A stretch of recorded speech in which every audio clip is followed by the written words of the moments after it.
What is going on, Colts Nation? Welcome back to another episode of Colts Brawl. I'm your host, Cody Felger. Joining me, your other host, Mr. Jacob Mummert, and special guest from Vikings Brawl, Miss A. Marie. How are you doing? Hi. I'm doing so good. I'm actually in Indianapolis. Cool place. Okay. Yeah, I'm a psychopath and follow around my football team.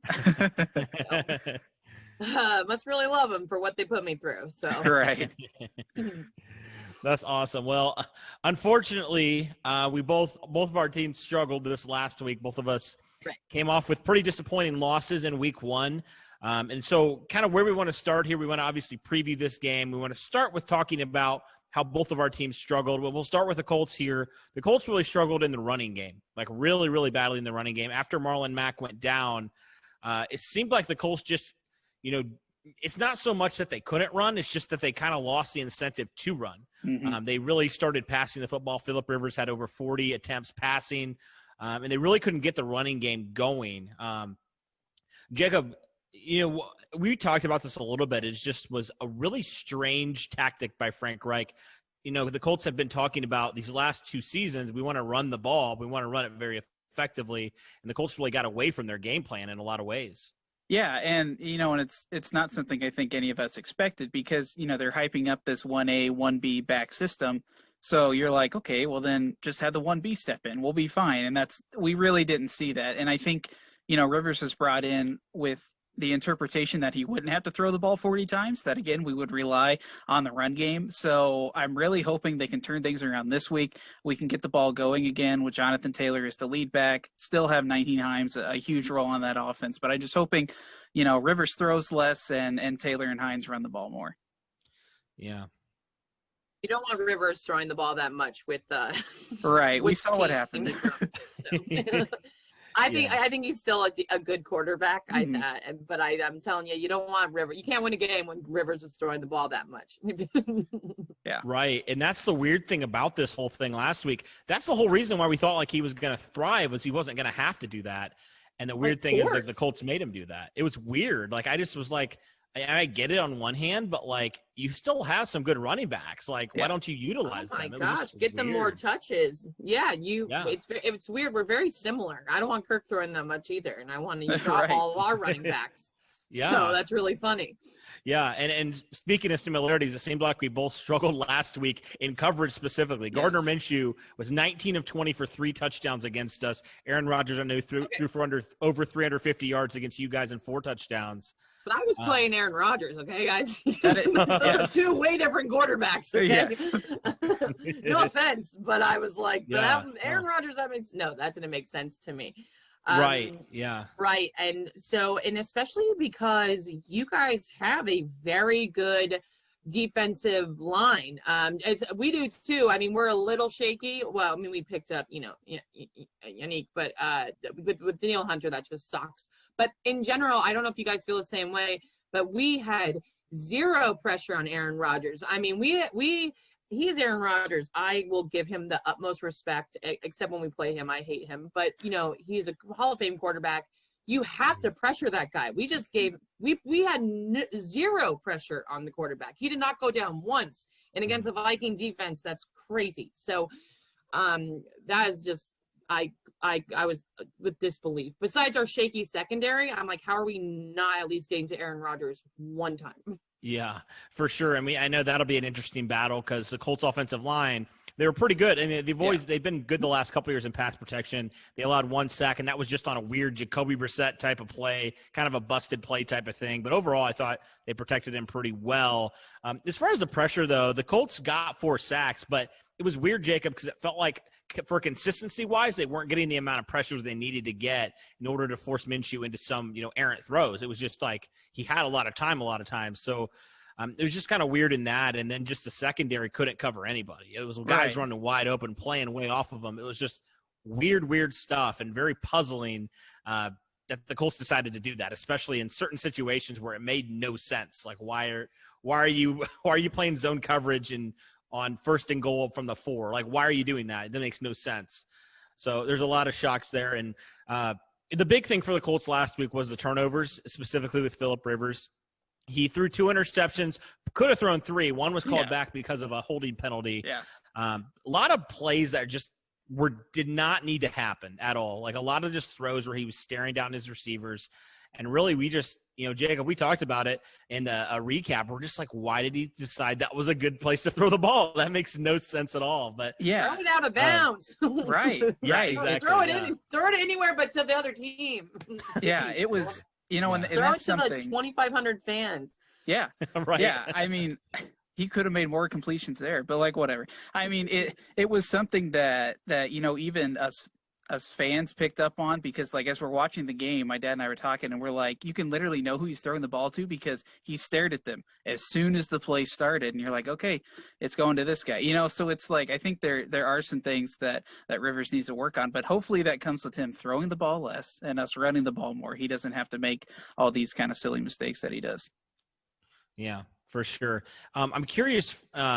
I want to get your opinion. We kind of talked about a little bit where the Colts struggled last week. How do you think the Vikings could potentially take advantage of some of these struggles for the Colts that they had in week 1? Well, not gonna lie, I'm very excited to see my boy Xavier Rhodes this week, especially with our dynamic. We kept 7 receivers on our roster, but I mean Adam Thielen and Justin Jefferson. BZ Johnson is now on the injury list, so we'll probably see a little Sharp this week. But I'm actually excited about Sharp because he helped Mr. Henry down there and with the Titans a lot with their run game. So. But I gotta tell you guys, I think our secondaries are kind of both in the same weird place, except I'm really worried about both our secondaries. So, I'm like, oh, this is gonna be interesting. Like, we want to run the ball more, but I'm like we could probably throw all day between our 2 secondaries. But my whole thing is we drafted 2 outstanding cornerbacks, Jeff Gladney and Cameron Dantzler, who I'm very excited about. I know everyone keeps saying that he got smoked against Devontae Adams, but the kid did good, and Zimmer will adjust this week. Well, but they're both on the injury list, so I don't know what's going to happen. I'd rather see a Cameron Dantzler and a Jeff Gladney than a Holton Hill and Mike Hughes, especially with your receiving core, especially Mr. T.Y. I think wants to rebound from last week. He had some drops. I don't think he played that well, and I think he'll be ready to go this week. I think both of our teams were like, oh, that was embarrassing. Let's actually play this week. So it's going to be very interesting. It will be. It really will be. I'm curious how you think the Colts could potentially – do you think they could run the ball on the Vikings? I mean, the Packers didn't have, like, outstanding numbers. I'm curious on that. Yes, except like I said, I want to pressure. We played very flat. Because besides Danielle Hunter, we still have depth. Eric Kendrick still played phenomenally, but I would like to see more pressure. Yeah, I don't know seriously what football that was. And also Harrison Smith wasn't involved either. I'm like, what is going on here? So I was like, what are we doing? So, I don't, guys, I watched the game twice. I'm like, this makes no sense to me. We need more pressure though. Our big trade from the Jags, Yannick, I think he'll have a big game this week. I think it's his time. I think, but also I don't know why people expected him to come in and shut things down. I'm like, you still got to adjust. I don't care how good you are. You're coming into a new team. You had 4 days before you started on our line. So definitely need the just more pressure. Dear God, for the love of God, pressure. So sorry, I just am like, what happened? Yeah. So I think we're in the same boat. Yeah, it's weird. I feel like you guys are too. You guys have a great defensive line. You guys are. What I'm worried too is you guys are like a smaller but quicker defensive line too. So like you guys are sick. You can get to Kirk, and I'm like, uh-oh. So yeah, and I know your guys are starting guard. Now. I was gonna say, he's out for, and I don't even know who the backup would be, but like, I was talking to a guy who's another Vikings fan, and he said, he's probably the weakness on that line. So I'm like, okay, what's a downgrade from that? Yeah. Yeah. So and then so Sammy. I mean, we drafted well, but these guys have no experience going up against a very good defensive line. So I mean, I'm like, great. I mean, they can do good, but I think it's just going to be a little messy. So I'm interested to see what Kubiak does, because I think you guys can easily shut down our run game then.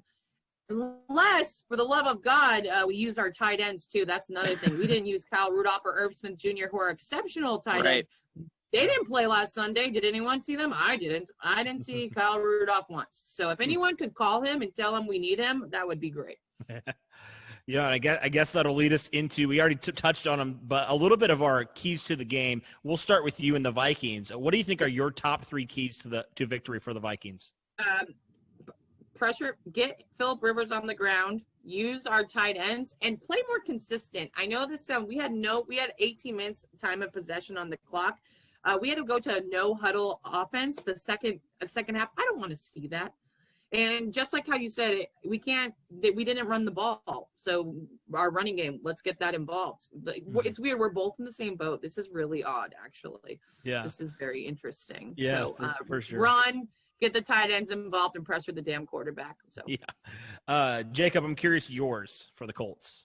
Yeah. So honestly, kind of similar here. Run the ball first and foremost. Like, this is something that we all expected from this team and we're told we were going to get. And I mean, I don't know about you, but my expectations were not met in week 1 with our run game. And I understand Mac went down, but you should have had a backup system in place. So first point, got to see the run game, got to prove to me that this is a stable, viable option for us. 2, we got to clean up the turnovers. I understand they were all on Rivers, but like, we got to clean up. And that's part of the run game, but it's also just making sure Rivers makes smart throws and not putting him in positions where he feels like he has to gamble for it. Like, and also going along with that, better coaching decisions, because I mean, Frank Reich went for it early and, you had a missed field goal, all these other kind of questionable calls. We need to make sure we're executing the game plan well and sticking to the plan. We can't just ditch the run game or the pass game on a whim. So that's 1 and 2. I don't know if our teams had a game plan. I was very confused the whole game. I was like, this is very weird. I think ours went out the window as soon as Mac went down. It was like, oh no, what do we do? That also takes a toll on your team. I'll remember when we were playing Dalvin, when we were playing the Lions, and we just lost our momentum when Dalvin died. So, but at the same time, same thing though. We have Alexander Madison, right, Mike Boone, and CJ Ham. So I'm like, okay. I mean, I love Dalvin. Forever thankful that we kept him. We paid him, but we have depth. What are we doing? Let's go. Yeah, for sure. Yeah, for sure. I think that one thing that the Colts are going to have to do that we haven't mentioned yet is take Adam Thielen out of this game. Right. We're going to have to double cover him because he had an extraordinary game. He had 6 catches, over 100 yards, 2 touchdowns. The Colts really struggled with their corners last week, specifically Xavier Rhodes, like you mentioned. They're going to have to do things to be able to cover him. Yeah. It was weird. It was really weird. It wasn't like he was getting burned. It was just like a lot of miscommunication out there. And also, they can hear each other. There's no one in the stadium. That's Right. another thing on both ends. I'm like, can we communicate? Yeah, you right. can hear each other. No excuses this exactly. year for miscommunication. But like, I hate to pin it all on one guy, but like, I started to notice more towards the end of the game that it was Xavier Rhodes that was dropping coverage, because I'm pretty sure I said this on the earlier podcast, the last touchdown that Jacksonville scored, it was a slant play to the end zone, and Rhodes just looked lost, and his receiver just cut right across the field and get there. So I understand, he's been a good player, but like, we brought him in to help step up this secondary, so he needs to fulfill on that promise. He's under construction. Road's wide open. Our secondary makes me extremely nervous in this game. If we can let Gardner Minshew tear us up that bad with his receivers, and then now you're going up against like Adam Thielen and Kirk Cousins, a proven quarterback. Like, Kirk Cousins is a good. Yeah. I don't care what anyone says. Yeah, it makes me nervous. Very nervous. Especially if we get more of that play action involved. I didn't see any play action last week. I was like, what? Kubiak, what are we doing here? Kubiak, I love you. Come on. And Kubiak, I trust, man. I was like, what are we doing? Yeah, for sure. Okay, well, I guess that moves us to the final thing we're going to talk about, final score predictions. So we'll let you go, A, first and kind of give your thoughts on this. I know you said off air you probably won't like – Vikings fans probably won't like your prediction, but let's hear it anyway. I'm just too I don't like to manage my expectations, and I don't think this will be a high-scoring game because I do think we have two pretty solid defenses, and we have similar defenses, weirdly enough, and we're shaking the same areas. I don't know what our game plan is, but I don't think it's gonna be that high scoring like last week. But I predicted this on the podcast right before. I'm trying to reverse psychology thing, maybe not pick the Vikes and then we'll win. So I'm gonna see what happens and then let's report back. But I said 21-17. Okay. The reason why I think it'll be a little bit more lower scoring is I think teams are going to adjust and it's not going to be like messy like week one. So, and I think our defense, I think we're both going to play well. Mm-hmm. Jacob, what do you think? I'm picking the Colts though. I can't believe I'm saying this. So that's okay because I was totally thinking the whole reverse psychology thing. So I had the Vikings 30-24, and I'm taking the stance of the Colts have preface this, not that the players should be listening to what I say or taking my advice, but I want them to know that after week one, I am very disappointed and want to push them and motivate them to beat the Vikings so we can at least get back to 0. So I'm picking the Vikings because I want the Colts to hear this and get mad and play better. Do I think they will? No. But in any regard, I have the Vikings 30-24. I'm going to take an opposite approach. I think because of how our defenses perform, there's an opportunity to be a high-scoring game. So, relatively. So, I'm going to go 30-24 Vikings. And I hope I'm wrong. And I'm right in the middle. I go 24-21, but I got the Colts winning just simply because Frank Reich, after losses, he has a very, very good record after a loss like that. So I think the players are going to come out motivated. You know, I feel like the Colts are going to stick to their game plan a little bit more now that they know Jonathan Taylor is their lead back. Mm-hmm. And I feel like he's going to have a pretty good day. I really do. I think this is going to be a little bit of a confidence boost for him in that department. And he also can catch it out of the backfield, which I think is going to be big as well. So the Colts just have so much talent. They just need to all play well. And it just seems like it's either the offense is struggling, the defense is playing well, or the defense is struggling, the offense is playing well. And it's just it's really weird. Never fails. Really weird. Yeah. Same boat, buddy. So I guess that means we got the Colts winning and a 2-1 margin here. Which is crazy. We'll see what happens. It's going to be weird, though, because both these teams are good teams, and it's weird to think that one of these teams at the end of this game will be 0-2. Mm-hmm. It's just odd. Yeah, that's not what I expected. No, not at all. Awesome.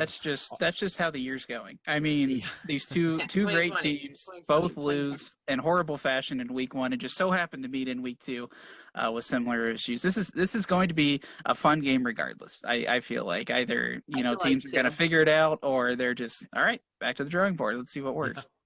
Yeah, for sure. Awesome. Well, I think that'll do it for this episode. Thank you so much for coming on and talking a little bit Colts Vikings, and good luck on Sunday, but not too much luck. Not too much luck. Thanks, guys. I really appreciate it. Absolutely. Take care.